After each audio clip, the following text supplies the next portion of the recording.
You know who it is? Kabilaw Airsoft.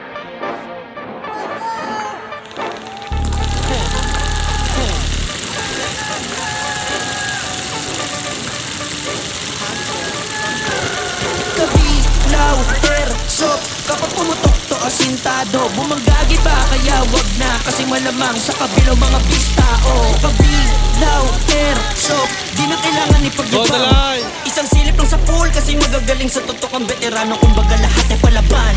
Ganyan kami matitikas, pati lumalabad din ang patas. Dito madadaya pag di ka nakaiwas ang nakatagong taga-sipa. Tatamaan ka ng bala pag nahit ka, umatras ka, kasi kung hindi tatamaan at baka lang hapdi sa balat. Kasi pag nagpanggap na hindi, malamang mapuruhan ka. Kaya pag nakita nyo itim ay pwede na kayo tumakbo.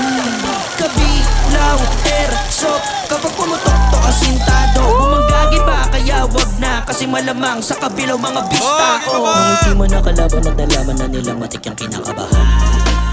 Kasi pag itiman na makilabot, kaya lumabas na ang mga kakasa. Ganyan talaga kapag katapat yung malakas, lalo kapag